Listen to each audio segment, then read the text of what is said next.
नमस्कार, आप सभी का बहुत बहुत स्वागत है। मेरा नाम रुबिका लियाकत है और भारत 24 पर इस वक्त आप दहाड़ कार्यक्रम देख रहे हैं। नई संसद में विशेष सत्र बुलाया गया। इस सेशन में बेहद अहम महिला आरक्षण बिल पास हुआ। राज्यसभा में बिल निर्विरोध पारित हुआ, लेकिन बिल पर चर्चा के दौरान जो बातें हुई वो बवाल का रूप इस वक्त लेती हुई नजर आ रही है। इंडिया गठबंधन में उन बातों पर तकरार शुरू हो गई है। ये आरजेडी नेता मनोज झा के बयान के बाद जो है वो बवाल शुरू हुआ है। दरअसल आरजेडी नेता मनोज झा ने बिल पर चर्चा के दौरान एक कविता पढ़ी जिसमें ठाकुर का जिक्र आया और ठाकुर जाति पर ही अब घमासान हो रहा है। ये विवाद दो पार्टियों के बीच नहीं बल्कि आरजेडी के अंदर हो रहा है। आरजेडी विधायक चेतन आनंद ने हमला बोला। उनके पिता आनंद मोहन ने मनोज झा की मानसिकता पर सवाल उठा दिया और विवाद में जेडीयू के राजपूत नेताओं ने उसके बाद एंट्री ले ली। इंडिया गठबंधन में फूट इसीलिए दिखाई दे रही है क्योंकि इंडिया गठबंधन में नेता एक दूसरे पर अपनी अपनी जाति को लेकर हमलावर हो रहे हैं। लेकिन ये फूट या ये टूट नई नहीं है। भारत के अलग अलग राज्यों में गठबंधन में तकरार जारी है। पंजाब और दिल्ली में आम आदमी पार्टी और कांग्रेस के बीच सीट बंटवारे को लेकर खींचतान है। दोनों तरफ के नेता गठबंधन नहीं होने के दावे कर रहे हैं। यही बात हरियाणा पर भी लागू होती है। उधर बंगाल में आप देखिए, ममता बनर्जी के खिलाफ कांग्रेस सांसद अधीर रंजन चौधरी लगातार मोर्चा खोले हुए हैं। बदहाल कानून व्यवस्था, पैसे की बर्बादी जैसे आरोप लगा रहे हैं। टीएमसी ने कांग्रेस पर मर्यादा भूलने के आरोप लगाए हैं और ये अभी की बात बता रही हूं, मैं ऐसा नहीं कह रही हूं कि 2-2, 3-3 महीने पुरानी बात है। ये हाल फिलहाल की आज की बात है और ये लिस्ट लंबी है आरोप प्रत्यारोप की। उत्तर प्रदेश में अखिलेश भी इंडिकेशन दे चुके हैं कि गठबंधन अलग बात है और लोकसभा चुनाव में सीट बंटवारा इससे बिल्कुल अलहदा है। अब इंडिया गठबंधन में हो रही इस लड़ाई में कुछ सवाल उठ खड़े हुए हैं। इन सवालों पर आज की दहाड़, लेकिन वो सवाल क्या है उससे पहले आप देखिए क्यों है वार पलटवार, और उसके बाद ये सवाल आपके सामने रखूंगी मैं। कुआं ठाकुर का, पानी ठाकुर का, खेत खलिहान ठाकुर के, गली मोहल्ले ठाकुर के, फिर अपना क्या, वो ठाकुर विधायिका को कंट्रोल करता है। इस ठाकुर को मारो जो हमारे अंदर है। सबको पता है पूरे देश में ये ठाकुर टाइटल कौन यूज करता है और आप किसको विलेनाइज कर रहे हैं। मैं इन लोगों से पूछता हूं जिन्होंने ये किया कि भाई आपको ठाकुरों से क्या एलर्जी है। मनोज झा जी का बयान जो है वो काफी चिंताजनक और दुखद बयान है। अगर ठाकुर नहीं होते तो ये देश नहीं बसता। इस देश का नाम हिंदुस्तान नहीं, इस देश का नाम मुगलिस्तान होता है।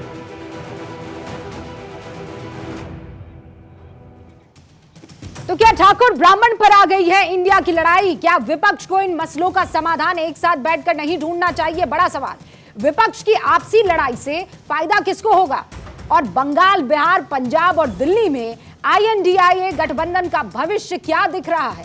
इन सवालों का जवाब मेरे साथ मौजूद तमाम गेस्ट से इस वक्त जानकर आप तक पहुंचाने की कोशिश करूंगी। जो सारे गेस्ट हमारे साथ जुड़ चुके हैं उनसे आपका तारुफ करवा देती हूं। शाजिया इल्मी इस वक्त आपको नजर नहीं आ रही है, लेकिन थोड़ी देर में हमारे साथ जुड़ने वाली है, जानकारी मुझे मिली है। वारिस पठान साहब इस वक्त आपको नजर आ रहे हैं, प्रवक्ता हैं AIMIM के।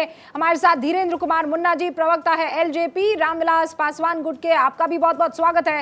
रामकृपाल सिंह साहब वरिष्ठ पत्रकार हमारे साथ जुड़ चुके हैं। कन्हैया भेल्लारी जी वरिष्ठ पत्रकार इस वक्त आपको स्क्रीन पर नजर आ रहे हैं। राहुल लाल राजनीतिक विश्लेषक है, पहली मर्तबा भारत 24 के दहाड़ कार्यक्रम में हिस्सा ले रहे हैं। और हैदर मुजीब अब से कुछ ही देर में इनफैक्ट हमारे साथ जुड़ चुके हैं, माफी चाहती हूँ, कांग्रेस के नेता आपको स्क्रीन पर नजर आ रहे हैं। आप सभी का बहुत बहुत स्वागत है। हैदर मुजीब, शुरुआत आपसे कर रही हूँ।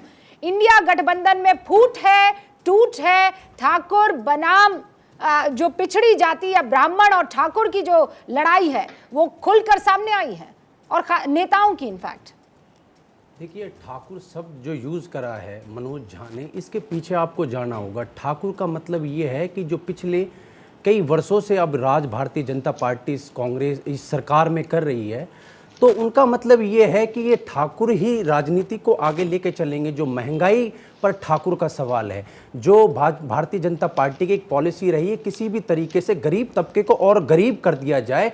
जो वादों को लेके भारतीय जनता पार्टी ने सरकार बनाई थी 2014 में, मनोज झा भारतीय जनता पार्टी की नहीं है भाई। नहीं, मैं बिल्कुल, मैं मनोज झा का मतलब आप समझिए, मनोज झा ने क्या मनोज झा का मतलब ये है कि जो मैं कह रहा हूं वो बीजेपी बुलवा रही है। जी नहीं, बिल्कुल ऐसा कुछ नहीं। मनोज झा ने ये कहा है कि आज इन लोगों को महिलाओं की फिक्र है, आज इन लोगों को एक नई राजनीति करने के, जो कह रहे हैं कि पिछले जब 9.5 साल से पूर्ण बहुमत था, तो रुबिका लियाकत साहिबा, मैं ये कहना चाहता हूं कि महिला बिल की जो बात कर रही हैं आप, तो महिलाएं, मैं आपकी बात को बड़ी करना चाहूंगा। इन्होंने कहा कि हम 33% महिलाओं को आरक्षण देने की बात करेंगे। क्यों इस बिल को, ये जब इनकी सरकार पूर्ण बहुमत से क्यों नहीं लाई? एससी और एसटी को लाने का ये एक तरफ महिलाओं की बात करते हैं, दूसरी तरफ महिलाओं को मणिपुर में मारने का काम भारतीय जनता पार्टी करती है। और दूसरी बात, रुबिका लियाकत साहिबा, मैं कांग्रेस सरकार ने हमेशा देश को जोड़ने का काम करा है, ना कि तोड़ने का काम करा है। जब से भारतीय जनता पार्टी आई है, हर समुदाय के लोग, चाहे अल्पसंख्यकों में, मैं खास तौर पर कहना चाहूंगा कि मुसलमानों को भी एक डर है। जिस तरीके से रमेश बधूरी साहब ने अभी हाल ही में सदन में एक ऐसे शब्दों का, मैं माफी चाहता हूं, आपका बहुत बड़ा चैनल है, किस तरीके का शब्द एक सांसद ऐसा बोल सकता है इतनी बड़ी सदन में? तो कहीं ना कहीं एक नई राजनीतिक इस देश में कायम करना चाहते हैं और डाइवर्ट करना चाहते हैं लोगों का। आज लोग अवेयर हो चुके हैं। ओके हैदर साहब, एक सेकंड, मैं कह रही हूँ जाना था जापान, पहुंच रहे हैं चीन जी, मैं तो नहीं समझ पा रही हूँ। मैं आपसे ब्राह्मण बनाम ठाकुर के मसले पर बात कर रही हूँ, आप दुनिया भर के सारे मुद्दे उठाकर लेकर आ रहे हैं, मैं उस पर डिबेट करना ही नहीं चाह रही हूँ। मैं आपसे ये जानना चाह रही हूँ कि जो भी बातें इस वक्त मनोज झा के बयान को लेकर बिहार की राजनीति में उठ खड़ी हुई है, उनका किसी तरह का कोई रेपरकेशन होता हुआ दिख रहा है कि नहीं दिख रहा है? मैं आपसे जवाब लूं उससे पहले बाकी और मेहमानों का रुख कर लेती हूं। रामकृपाल जी, आपने सुना इस मसले पर इंडिया गठबंधन के पेच को क्या ऐसे ही सुलझाया जाएगा कि आप जा रहे हैं उत्तर में, हम पहुंच जाएंगे दक्षिण में, आप बात करेंगे कश्मीर की, हम पहुंच जाएंगे कन्याकुमारी?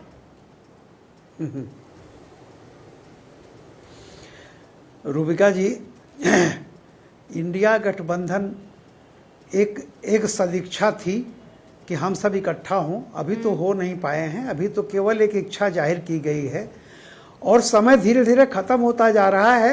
लेकिन जिस तरह से आगे बढ़ने की एकता की बात कौन करे, जैसे कि आपने उदाहरण दिया बंगाल में, पंजाब में, दिल्ली में, खुद अभी जाकर के छत्तीसगढ़ में जो केजरीवाल बोल के आए हैं, तो सवाल इस बात का है कि एक बात विपक्ष की तरफ से ही आ रही है और दूसरी पार्टी को उसके लेकर के उसको बाकायदा, जैसे अभी कांग्रेस के हमारे मित्र उसको परिभाषित कर रहे थे। अरे ऐसा क्यों बोलते हैं जिसके बाद आपको इतनी सफाई देनी पड़े? अभी तो आप एकता करने जा रहे थे, अभी एकता हुई नहीं। एकता के पहले ही जो अनेकता दिखाई पड़ रही है, पंजाब से आ रहा है कि 13 सीटों पर आपकी पार्टी लड़ने जा रही है और वो कह रहे हैं कि 13 सीटों पर अगर हम जीत गए तो ये सरकार को गिरा देंगे, आप सरकार को। नहीं, पर बंगाल में आज आपके एक मित्र ने रामकृपाल जी कुछ ममता जी के लिए कहा है, मैं ना बहुत तो सरल, ये सब जो चीजें, रामकृपाल जी मैं बहुत सरल भाषा में समझने की कोशिश इसलिए कर रही हूँ। हैदर साहब, मैं आपको मौका दूंगी, लेकिन देखिए ना, ये विपक्ष क्या बार बार कह रहा था, ये कह रहा था कि ओबीसी, एसटी, एससी, इन सबको आरक्षण दीजिए, और खुद ही जातिवाद में फंस गए हैं। वहां क्या हो रहा है, ब्राह्मण वर्सेस ठाकुर, और वो खुद जो है एक ही पार्टी में, आरजेडी में होता हुआ दिख रहा है। ये हमने तो नहीं करवाया, किसी और ने तो नहीं करवाया। रूबिका जी, इसका जानते हैं कारण एक है, जब अपोजिशन अपना कोई नैरेटिव नहीं कर पाता है और सिर्फ जो मोदी जी करते हैं उसी को लेकर के घूमने लगता है। महिला आरक्षण बिल आया तो इसमें नुस्ख निकालो। पिछले 9 साल से एजेंडा मोदी जी ही तय कर रहे हैं, इंडिया अलायंस का भी और एनडीए का भी। कन्हैया बेल्लारी जी ठेके पर दे दिया है। कन्हैया बेल्लारी जी जवाब दे, उससे पहले वारिस पठान भी हमारे साथ है। वारिस पठान, क्या ये मान लिया जाए कि पिच तैयार कर रही है बीजेपी और वहां पर खेल खेल रही है इंडिया गठबंधन की तमाम पार्टियां? तुसी तो थर्ड एम्पायर हो जी। नहीं रूबिका जी, देखिए मैं तो ना एनडीए गठबंधन का हिस्सा है हम लोग, ना ही हम ये INDIA अलायंस के हिस्सा है। हम तो हमारे न्यूट्रल खेल रहे हैं वेन्यू के ऊपर, क्योंकि हमारा एक ही मंशा है, एक ही मकसद है कि हमको बीजेपी को हराना है और हमको ये इंश्योर करना है कि मोदी जी तीसरी मर्तबा देश के प्रधानमंत्री नहीं बने। हम तो उसकी पूरी तैयारी में लगे हुए हैं, ये हमको साथ में ले नहीं ले कोई फर्क नहीं पड़ता, हम लड़ेंगे और हमको यकीन है कि जीत हमारी होगी इंशाल्लाह। बात नंबर 2 ये है, अभी आपने कहा 2024 की तैयारी बीजेपी ने पूरी जोरों शोरों से कर दी है रूबिका जी तैयारी, और जिसमें वो मास्टर है ना उसकी तो पूरी पहल कर दी उन्होंने, पोलराइजेशन, ध्रुवीकरण। देखिए किस तरह से ध्रुवीकरण पोलराइजेशन किया जाता है। मोदी अपने सांसद को बोलते हैं तुम जाओ सदन के अंदर, वो आता है एक मुसलमान MP को इस्लाम के ऊपर गाली देता है, सारे मुसलमानों को गाली बकता है, अपशाप, यानी ऐसी भाषा मैं आपके चैनल पे इस्तेमाल भी नहीं कर सकता हूं रूबिका जी, और उसको सब समर्थन करते हैं। उसको सस्पेंड नहीं किया जाता, सिर्फ एक नोटिस दिया जाता है। वहीं पर वारिस पठान महाराष्ट्र की असेंबली के अंदर बैठा हुआ होता है, बीजेपी के मंत्री बोलते हैं अगर सदन में बैठना है तो भारत माता की जय कहना है। जबरन वारिस पठान को फोर्स किया जाता है, और जब मैं बोलता हूं कि मुझे जबरदस्ती मेरे सर पे बंदूक रख देंगे तो भी नहीं बोलूंगा, मैं मेरी मर्जी का मैं मालिक हूं, तो ये सारे खड़े हो जाते हैं। और साथ में चैंपियंस ऑफ सेक्युलरिज्म जो है ना, ये चैंपियन, ये भी खड़े हो जाते हैं, और 1 घंटे के भीतर वारिस पठान को सदन से सस्पेंड कर दिया जाता है 15 दिन के लिए। क्यों? कि मेरा नाम वारिस पठान है। अब आप बोलोगे नाम में क्या रखा है, नाम में यही रखा है, और बिधुरी को आज बना दिया जाता है प्लीज मेरी बात सुनिए, प्रभारी। भारत माता की जय ना बोलने पर 15 दिन के लिए सस्पेंड किया, अगर मैं स्पीकर होती तो 30 दिन के लिए सस्पेंड कर देती। भारत माता की जय से आपको दिक्कत नहीं होनी चाहिए। 3 दिन में वापस भी ले लिया, 3 दिन में वापस भी ले लिया। अरे मैं 2.5 दिन में वापस ले लेती, लेकिन 15 दिन में आपको 30 दिन के लिए सस्पेंड करती। अगर भारत माता की जयकारा लगाने पर आपको दिक्कत होती है, कोई भी मुझे बोलेगा। जबरदस्ती की बात नहीं है, कोई जबरदस्ती नहीं है, तो दिल से निकलने वाली बात है ना। भारत माता की जय, ये तो दिल से निकलता है ना, ये कोई जबरदस्ती थोड़ी निकालता है। नहीं, वहां क्या बोला, मुझे बोलना ही पड़ेगा, बोलना ही पड़ेगा, नहीं तो बैठने नहीं दिया जाएगा। तो मैं तो किसी धर्म विशेष के खिलाफ अपशब्द यूज नहीं किया, मैं तो किसको मुल्ला, आतंकवादी, देशद्रोही नहीं बोला, मगर मैं दिखाना चाहता हूं सबका साथ सबका विकास, कहाँ हो गई। आपने मोहब्बत में बोला था ना रूबिका जी, आपने मोहब्बत में, वारिस भाई मैं तो जानती हूँ आप बहुत मॉडर्न ख्यालात के, आपके इस्लाम के पक्के हैं, आप इस्लाम के पक्के हैं, लेकिन मॉडर्न ख्यालात के आदमी हैं, ये तो मैं जानती हूँ। और मुझे पता है कि जय श्री राम बोलने पर आपके साथ क्या किया गया था, और इसीलिए वो जय श्री राम जो है JSR हो गया था। तो ऐसे में मोहब्बत में भी अगर आपको नफरत के आगे झुक जाना पड़े, तो फिर ऐसे में सामने वाला तो कहेगा कि कहना ही पड़ेगा, but that's a different thing ना सर। उस पर मैं आपसे फिर कभी डिबेट कर लूंगी, ये बात तो कोई बात नहीं। सुनिए रूबिका जी, आपकी बात मैंने सुना, ये सवाल तो आपको मोदी जी से करना चाहिए। मोदी जी, आप तो देश भर में डंका बजाते फिर रहे हो, सबका साथ, सबका विकास, सबका विश्वास, तो तब आपका सबका साथ कहां चला जाता है जब किसी मुसलमान MP को नहीं, पूरी कौम को गाली बकी जाती है। क्योंकि आप चाहते हो गाली दो, मुसलमान को गाली दो, वोट हासिल करो, पोलराइजेशन करो, सत्ता की मलाई खाओ। वही पोलराइजेशन आप भी कर रहे हैं, बात नहीं करेंगे, और आपकी तरफ इशारा ये बाकी तमाम बैठी पार्टियां भी कर रही हैं। बेटी बचाओ बेटी पढ़ाओ की वारिस पठान साहब, मेरे 3 और मेहमान इस वक्त यहाँ पर बैठे हैं, पहले वो अपनी बात पूरी करें, उसके बाद मैं आपके साथ डिबेट करूंगी। आपने सुना, मेहमान का सुन लो, मेहमान नवाजी तो करना सीख लो रूबिका जी। मेहमान अरे इतनी मेहमान नवाजी मैंने की बताइए, 2.5 दिन में आपका सस्पेंशन वापस ले लिया। हाँ, लेना पड़ा, क्योंकि मैं हक पे था, मैं संविधान पे था। अब बेटी बचाओ बेटी पढ़ाओ पे भी थोड़ी सी बात कर ले तो क्या जाएगा रूबिका जी। मोदी जी तो आज भी बोल रहे हैं ना, नारी का सम्मान की तो सब करते हैं। हाँ। उज्जैन मध्य प्रदेश, शिवराज सिंह चौहान जहाँ पे एक 12 बरस की एक बेटी देश की, जिसका बलात्कार हुआ, 8 घंटे तक भटकती रही यहाँ वहाँ, किसी ने मदद नहीं किया, आज तक आरोपी अब तक इस वक्त तक अरेस्ट नहीं किए गए। तो क्या कर रहे, बेटी बचाओ, किस तरह बचाएंगे बेटियां यहाँ पे हमारी, इस तरह से बलात्कार हो रहा है। जो भी हो, किसी भी जात का हो, कौम का हो, कोई भी हो, उसको अरेस्ट करना चाहिए ना इमीडिएटली। तो क्या कर रहे, प्रचार में लगे हुए हैं, किसी को परवाह नहीं कि हमारी एक बच्ची उस तरह हालत में घूम रही थी, वीडियो निकालने के लिए लोगों के पास टाइम है, मगर उसकी मदद करने का किसी के पास टाइम नहीं था। बहुत शुक्रिया। तो आप नहीं चाहते हो कि उनको न्याय मिले, आप नहीं चाहते हो कि बलात्कारियों को भी सजा मिले, चाहे वो बिल्किस के साथ हो गुजरात में, चाहे वो 12 साल की इस बच्ची के साथ हो मध्य प्रदेश में, चाहे वो यहाँ दिल्ली में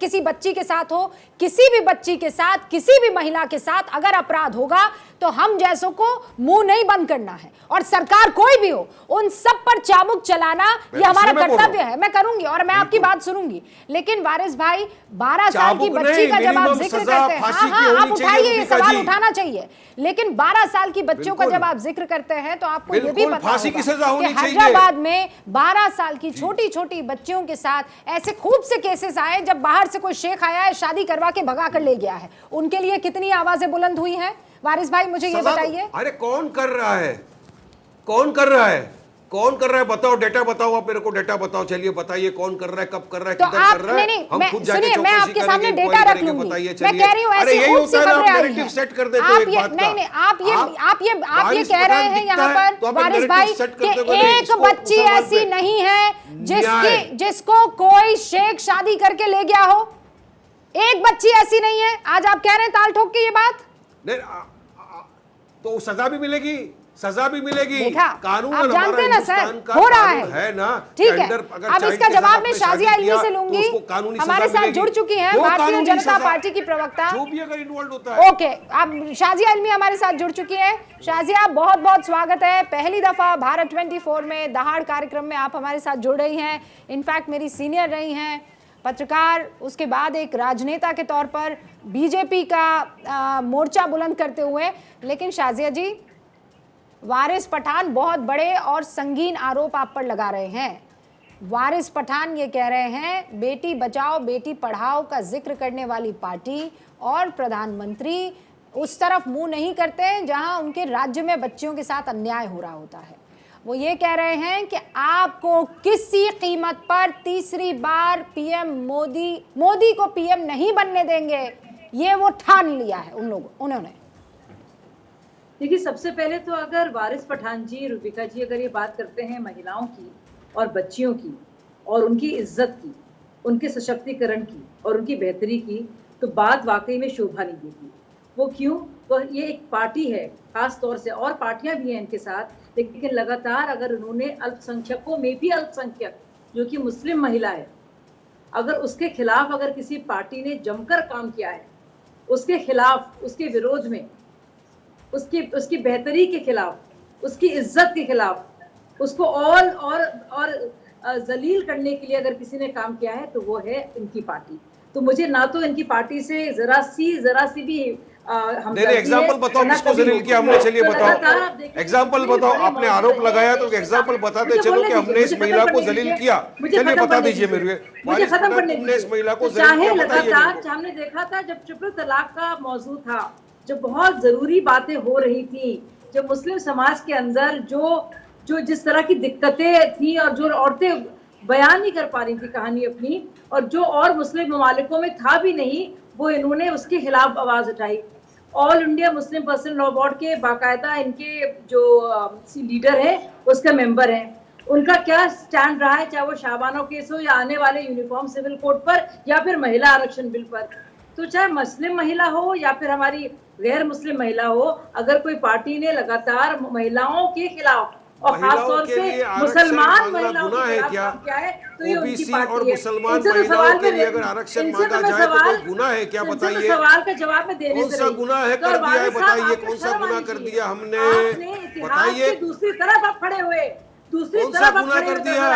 जब महिला आरक्षण बिल में अगर ओबीसी महिलाओं के लिए आरक्षण मांगा, मुसलमान महिलाओं के लिए आरक्षण मांगा उस बिल में, तो कोई गलती कर दी है, कोई गुनाह कर दिए? अधिकार नहीं है ओबीसी महिलाओं को रिजर्वेशन का, क्या अधिकार नहीं है मुसलमान महिलाओं को आरक्षण का? मुस्लिम बहनों के लिए, इस तरह से हिंदू बहनों के लिए सामने आ गई, तो आप तो कमी बोलो तो अच्छा है आपको।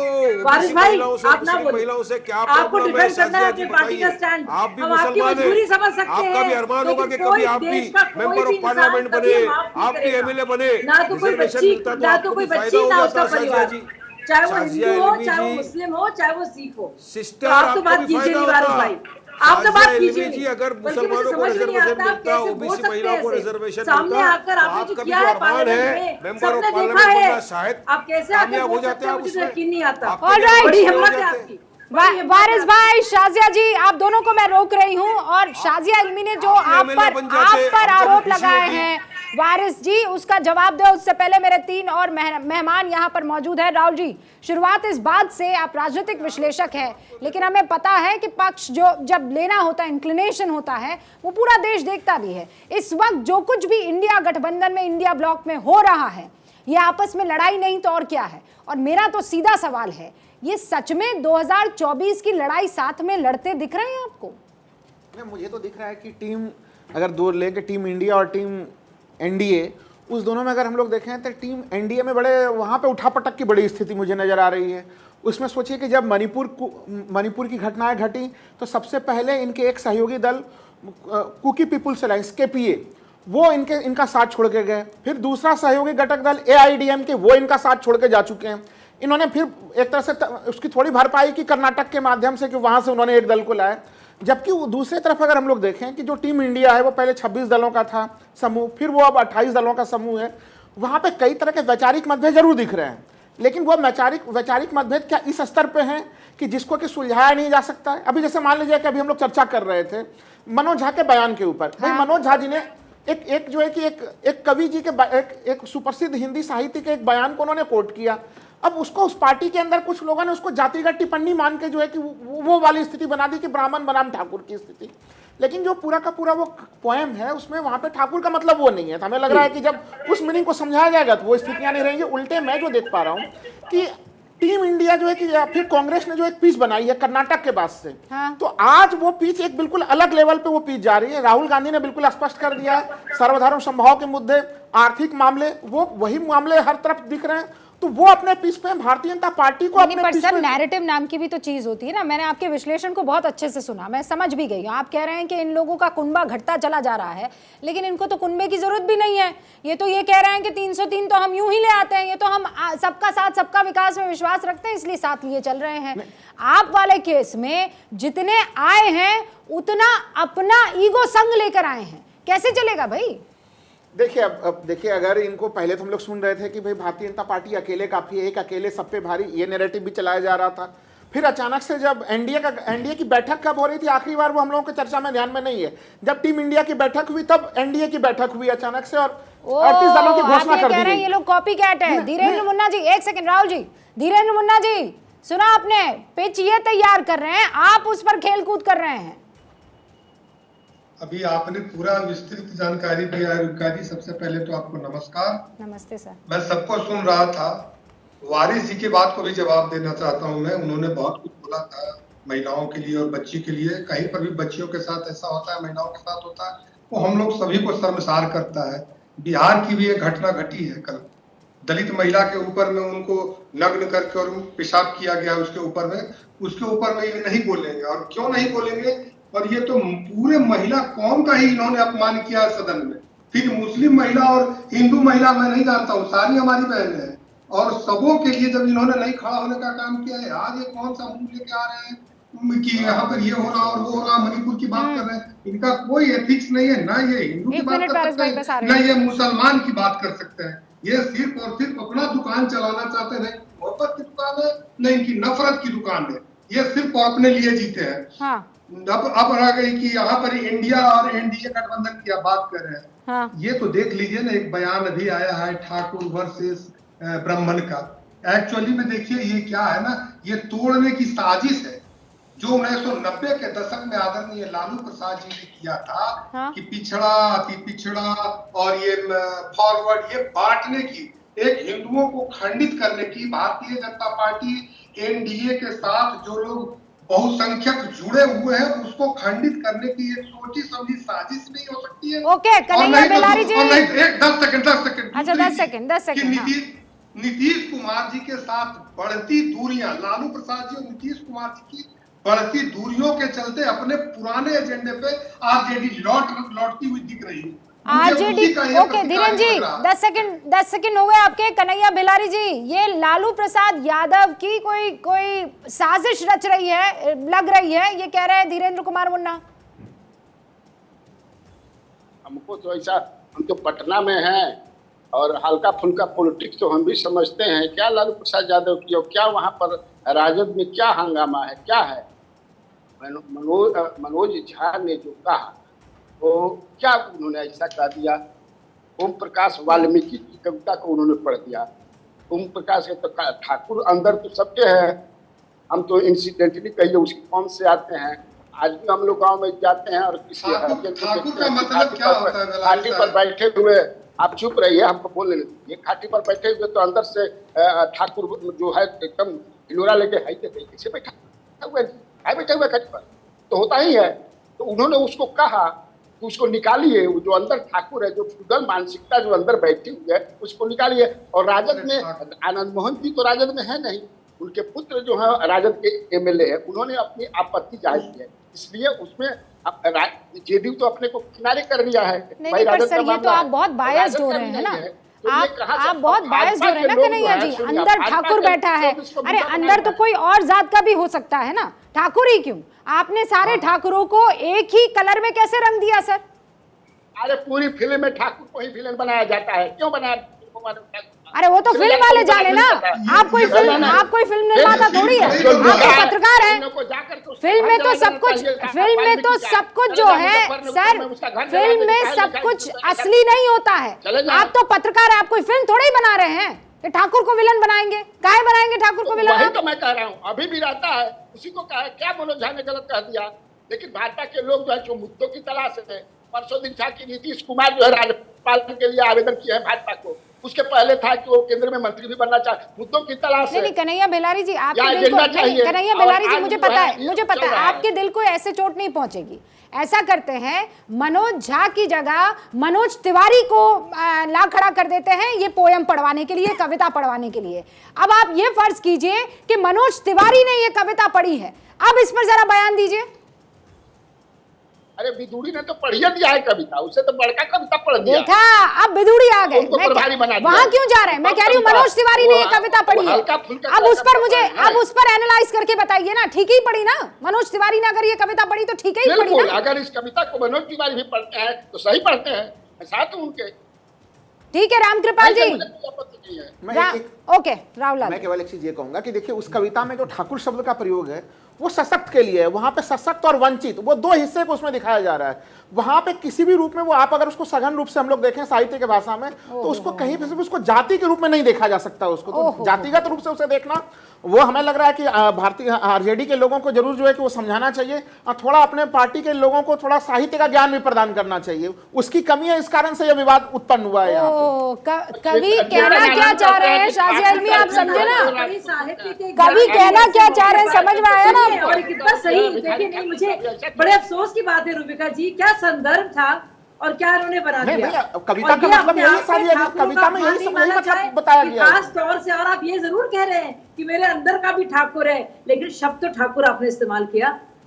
आप कह सकते थे मेरे अंदर का एक दमनकारी तत्व है, लेकिन आपने ठाकुर शब्द इस्तेमाल किया, एक बार नहीं कई बार। कविता का भाषा में प्रयोग किया है। उसका कॉन्टेक्स्ट क्या था? नहीं कॉन्टेक्स्ट क्या था? यानी कि महिला आरक्षण अधिनियम की जब बात हो रही थी, विधेयक की जब बात हो रही थी, उसमें जानबूझ के आप ठाकुर शब्द को बार बार बदनाम कर रहे थे, ला रहे थे। उसका कॉन्टेक्स्ट एक तो समझ में नहीं आया, दूसरा या तो गुजादे समझ में आया, या तो आप इतने ज्यादा मुलव्विस हैं इस तरह की राजनीति करने में। अगर महिलाओं में थोड़ा सा अगर ओबीसी की महिलाओं को भी अगर संरक्षण मिल जाए, अल्पसंख्यक महिलाओं को भी अगर उनको भी आरक्षण मिल जाता साजिया जी, उसमें क्या परेशानी की बात है साजिया जी? साजिया जी भाई 1/3 महिलाओं को आरक्षण तो मिलेगा ना, इसका क्या? उसमें से अगर ओबीसी के महिलाओं को मिल जाए, अल्पसंख्यक महिलाओं को भी मिल जाए, उसमें हमारी संसद और बेहतरीन। राहुल लाल जी आप कैसी बात कर रहे हैं? पूरा टाइम कांग्रेस इस बात को लेकर परेशान होती रही कि आप लोग महिला आरक्षण नहीं होने दे रहे हैं, राज्यसभा में पास हो गया और 2 पार्टियां मुखालिफत में खड़ी होगी यही ओबीसी की मांग को लेकर,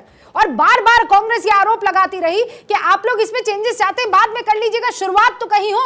अब आप ओबीसी का बहाना, मतलब थोड़ी तो गैरत होनी चाहिए ना। पीछे पलटकर जब आप देखेंगे तो आप यही काम करते हुए नजर आ रहे थे। नहीं देखिए, अगर त्वरित तौर पे 2024 के लोकसभा चुनाव से लागू होना था तो हो जाता है यही चीज, लेकिन जिसके समय का कोई पीरियड नहीं है। साजिया जी बता सकते हैं कब किस अच्छा अब आपने पाला बदल दिया? पाला नहीं बदला है। देखिए जब आप समय लेके ही कर रहे हैं, सब कुछ लेके कर रहे हैं, तो फिर उसमें ये भी चीज डाल दीजिए। राहुल जी आप जानते हैं कि बाजी हार चुके हैं राहुल जी, बिल्कुल बाजी नहीं। मुझे बड़ी खुशी है कि पूरे लोकतंत्र ने इसके ऊपर मुहर लगाया है। भारत के सभी सर्वसहमति से निर्णय हुआ है। बहुत खुशी होती है कि अगर ओवैसी जी भी यहाँ पे बैठे हैं, उनकी पार्टी में समर्थन करना, अगर हो गया खुदा ना खास्ता वायनाड भी, देखिए अमेठी तो आप गए हार, अब वायनाड भी अगर हार जाएंगे, अगर वहाँ पे भी महिला आरक्षण दिक्कत हो सीट जाए, तो कोई क्या दिक्कत होगा? नहीं है। कौन सा तरीका है? तो ये जानकारी ये साझा है कि जब पारदर्शी हो, ये भी घोषणा हो रही है कि राहुल गांधी अगर अमेठी से लड़ेंगे तो वहां से केंद्रीय मंत्री के चुनाव में लड़ेंगे, वहां से अमेठी से, ये भी जानकारी मिल रही है। नहीं, सारी पार्टियों की सुनिए, आप तो वायनाड और अमेठी में उलझे हुए हैं। वारिस पठान की पार्टी ने तो चैलेंज कर दिया है राहुल गांधी को कि आए ना, हैदराबाद आकर दिखाए ना, चुनाव लड़कर दिखाए ना। वायनाड आ जाए भाई, वायनाड को देश का हिस्सा नहीं मानते क्या? वारिस पठान हैदराबादी देश है भाई। ओके, अरे हैदराबाद क्यों, आप चाहिए ना वायनाड। जी अभी रूबिका जी, मैंने काफ़ी लोगों की बातें सुना, ज़रा एक 10 सेकंड मुझे बोलने का मौका दे दो। अभी काफ़ी लोगों ने मुझ पे इल्ज़ाम लगाया कि हम लोग और हमारी पार्टी जो है वो महिला विरुद्ध है। ये सबसे बड़ा झूठ और भरम है, क्योंकि मेरे इस्लाम ने ये सिखाया है, हमको बचपने से ये बताया है कि माँ के पैरों के नीचे तो जन्नत है। तो मैं किस तरह से महिला के अगेंस्ट हो सकता हूं? बिल्कुल गलत बात है ये। अरे हम तो वुमेन रिजर्वेशन जो बिल आया उसमें सिर्फ यही मांग कर रहे थे ना कि उसमें ओबीसी महिलाओं को भी डालिए, उसमें मुस्लिम महिलाओं को भी डालिए। तो कौन सा गुनाह कर दिया इनको? क्या तकलीफ है ओबीसी महिलाओं से और मुसलमान महिलाओं से? यहाँ पे मेरी दो बहनें बैठी हुई है, एक साजिया इल्मी बैठी हुई है, एक रूबिका लियाकत बैठी हुई है। पर आपने कुछ नहीं किया हमारी सक्सेस में। मैं तो चाहूंगा कि आपकी भी अरमान कोई क्रेडिट लेने की जरूरत नहीं है, सिर्फ इसलिए कि शाजिया इल्मी मुसलमान है और रूबिका लियाकत मुसलमान है तो आप नाता बांधने की कोशिश मत कीजिए। मतलब है मेरे भाई आप, नो डाउट अबाउट इट, लेकिन मेरी सक्सेस में और शाजिया की सक्सेस में आपका नुक्ता भी योगदान नहीं है, ठीक है ना? मैं आपको कोई क्रेडिट नहीं दूंगी। अगर बिल आ जाता ना, अगर मुस्लिम महिलाओं का नाम आ जाता ना, तो आप दोनों को भी रिजर्वेशन मिलता और आप दोनों भी एमपी बन जाते। बहुत ही लिमिटेड और आप लोग के सर पे तो मोदी जी का भी हाथ है, फटाफट काम हो जाता आपका। अरे नहीं, दोनों का काम हो जाता, आपके सर पे तो मोदी जी का भी हाथ है और सीधा मुस्लिम रिजर्वेशन में 2 नंबर ऑफ पार्लियामेंट। बावजूद आप जैसे लोग बावजूद आपके वजह से नहीं, आपके बावजूद हम लोग जो है पहुंच पाए जहाँ तक पहुंचे। दौड़ाई हुई थी जो छोड़ी बहुत महिलाओं के लिए आरक्षण लाया जा रहा है। राहुल जी एक सेकंड मिली है, despite people like you, not because of people like you. बावजूद आप लोगों के क्या आपका अच्छा होते भी खराब में, आपका अच्छा अरे वारिस भाई, आपका स्टैंड क्या रहता है? वारिस भाई, सार्वजनिक तौर पर क्या आपका स्टैंड है? आप देखिए ट्रिपल तलाक के मामले में तो कुरान शरीफ के खिलाफ चांस गया, आपको तो चांस गया, मुस्लिम रिजर्वेशन नहीं मिला, चांस गया। सर मुस्लिम रिजर्वेशन की बात नहीं है, आप मेरी बात सुनिए। मुस्लिम रिजर्वेशन नहीं, आज आप हिंदू और मुसलमान मत कीजिए महिलाओं में। आपने महिलाओं के रिजर्वेशन में महिलाओं का साथ नहीं दिया, ये आने वाली बहुत सी पीढ़ियां याद रखेंगी। वारिस भाई, आप मान कर रख लीजिए, हर एक बेटी को ये बात याद रहेगी कि AIMIM के 2 सांसद थे जिन्होंने महिला की मुखालिफत की, महिलाओं के खिलाफ खड़े रहे संसद में, अपने 2 वोट जिनकी आज की तारीख में कोई कीमत नहीं है, महिलाओं को रोकने के लिए, उनकी मुखालिफत करने के लिए 2 वोट पड़े हैं। और ये 2 वोट किस पार्टी के हैं हर बच्ची याद रखेगी, AIMIM। हमने सिर्फ इम्तियाज जलील, असदुद्दीन ओवैसी जो महिलाओं के हक में पीछे चले गए। आप लोगों ने महिलाओं की लड़ाई में उनको जबरदस्ती रोकने की कोशिश की है, पूरा देश याद रखेगा। लेकिन मैं लौट कर एक बार फिर से इस मसले पर आ रही हूं कि गठबंधन की सियासत इंडिया के लिए क्या आफत है। लास्ट तक लड़े, ओबीसी महिलाओं के लिए और मुस्लिम महिलाओं के लिए लड़े। अरे देश की महिलाएं कहां गई सारी की सारी? ये बात कि वही 2 ही जनता है जिनको ओबीसी महिलाओं की और मुस्लिम महिलाओं की शाजिया की आवाज नहीं सुन पा रहे, लेकिन हैदर मुजीब दोनों एक सेकंड रुक जाएंगे। हैदर मुजीब शाजिया इल्मी साहब बहुत बाखूबी तरीके से कह रही थी कि सबका साथ सबके विकास में ये बात भी आती है कि महिलाओं का, एक तरफ आप कहती हैं कि मुसलमान महिलाओं को इस मुल्क में बाहर निकलने नहीं दिया। जब आपको मुसलमान महिलाओं की फिक्र है तो कहीं ना कहीं एक कोटा उनको भी दिया जाता, कुछ सीटें रिजर्व तो करिए महिलाओं को, देखिए। और दूसरी बात, इस मुल्क में श्री राहुल गांधी साहब जो देश को जोड़ने का काम कर रहे हैं और भारतीय जनता पार्टी इस देश को तोड़ने का काम कर रही है। 2014 के बाद मुझे एक शायरी है कि क्या करने आए थे, क्या कर बैठे, कहीं मंदिर तो कहीं मस्जिद बना बैठे, हमसे बेहतर तो वो पक्षी हैं जो कभी मंदिर पर तो कभी मस्जिद पर जा बैठे। 2014 के बाद इस देश की राजनीति केवल और केवल हिंदू और मुसलमान गूंज रही है।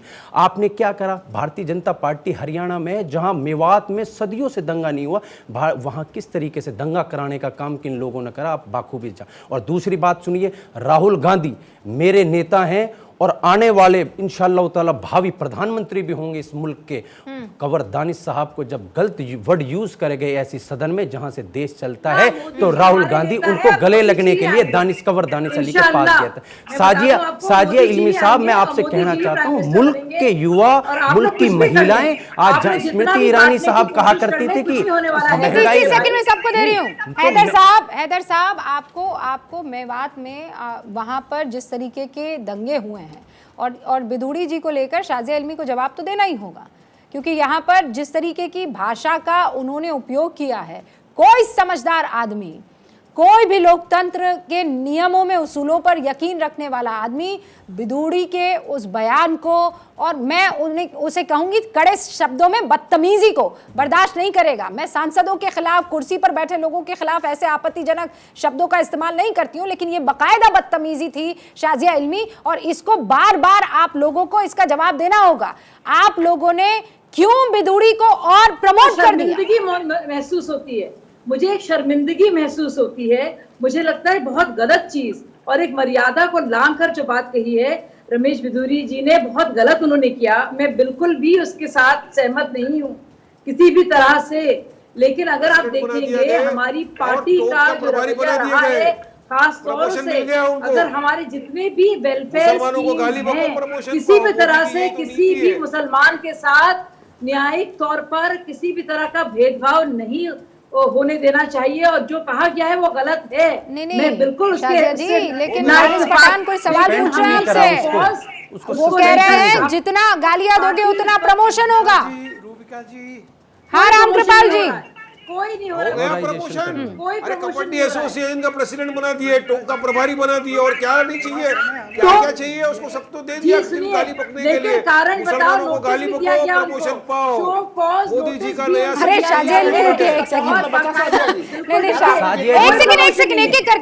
शाजिया जी ऐसा मत कीजिए। ये बिल्कुल ऐसा है कि आपको कुटाई करनी थी सामने वाले की, तो आपने उसको रजाई उड़ा दी, चारों तरफ से लपेट दिया, और फिर एक हल्की सी लकड़ी ली जो एक बार में आप मारेंगे तो रजाई को लगेगी, आदमी को नहीं। बिदुड़ी के साथ जो एक्शन है वो बिल्कुल ऐसा ही एक्शन है, ये मानिए आप। लोकतांत्रिक मूल्यों के खिलाफ किसी शख्स की तरफ से अगर कोई बात कही जाए तो वो गलत है, और एक्शन ना लिया जाए तो वो उससे भी बड़ा गलत साबित होगा। रामकृपाल जी जवाब दीजिए, कुछ कहना चाह रहे हैं? शाजिया जी और प्रमोशन दिया जाए वो उससे भी ज्यादा गलत है।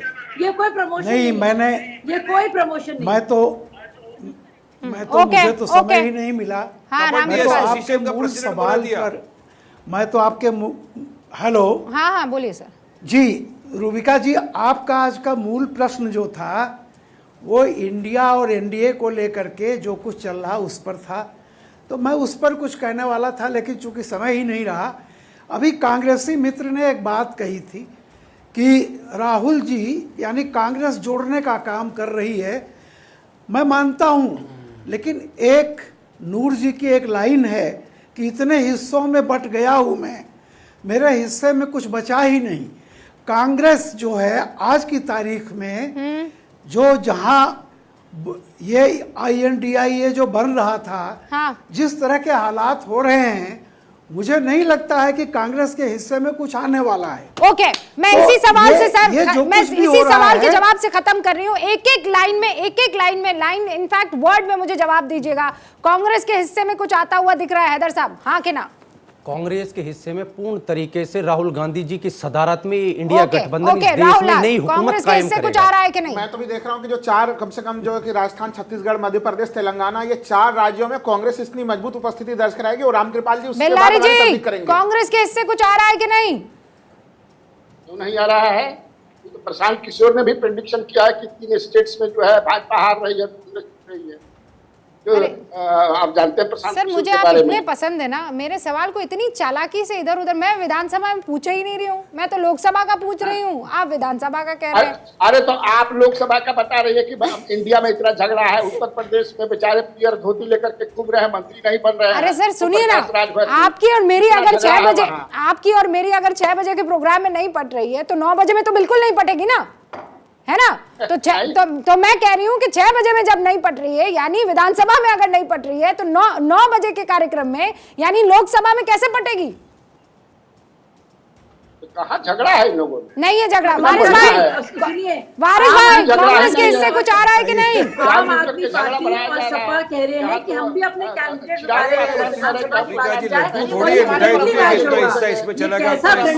अच्छा सब एक साथ बोल रहे हैं, सब एक साथ बोल रहे हैं, कुछ मुझे सुनाई नहीं दे रहा है। बस ओके शाजिया जी, देखिए अंग्रेजी का एक शब्द है, बड़ा बहुत ही स्लैंग की तरह से इस्तेमाल होता है, फ्रेंड्स को कहते हैं, एक फ्रेनेमी शब्द है कि फ्रेंड भी हो एनिमी भी हो, तो ये फ्रेनेमीज है, फ्रेंड्स हैं, पर इस वारिस भाई ये कहते हैं कि ये फ्रेनेमी में जो ट्रॉफी है वो वारिस भाई लेकर चले जाएंगे, उनकी पार्टी लेकर चली जाएगी, इतनी कॉन्फिडेंट नजर आ रहे हैं। धीरेन्द्र जी, कांग्रेस को कुछ मिलेगा कि नहीं? भारत के कांग्रेस के नेता और कनाडा के नेता ट्रूडो दोनों भारत को कमजोर करने वाले हैं, इसलिए दोनों के चुनाव में आने वाले समय में हार होनी तय है। जो भी भारत को कमजोर करेगा वो हारेगा। ट्रूडो और राहुल जी में कोई फर्क नहीं है, दोनों खालिस्तान की समर्थकों के समर्थन में हंसते रहते हैं और जो भारतीय जनता पार्टी वाले लोग हैं वो नफरतों की राजनीति करते हैं। कोई जगह नहीं। ये बात तो नहीं कह सकते आप, इसलिए नहीं कह सकते हैं क्योंकि एजेंसियां हैं रूबिका जी, इनके पास अगर कांग्रेस के ऊपर इतना बड़ा सा आरोप लगा रहे हैं कि कांग्रेस आतंकवाद फैला रही है, तब तक नहीं ऐसा आरोप किसी ने नहीं लगाया। धीरेन्द्र कुमार मुन्ना जी, ये गलत कंपैरिजन है सर, ये गलत कंपैरिजन है। इतना भावुक लाइफ में नहीं होना चाहिए, इतना भावुक नहीं होना चाहिए। मेरे पास वक्त की कमी है। आप लोगों का बहुत बहुत शुक्रिया। अभी तो बहुत सी ऐसी खबरें आएंगी जहां पर तू मैं ज्यादा हो जाएगी। आप देखते रहिए भारत 24।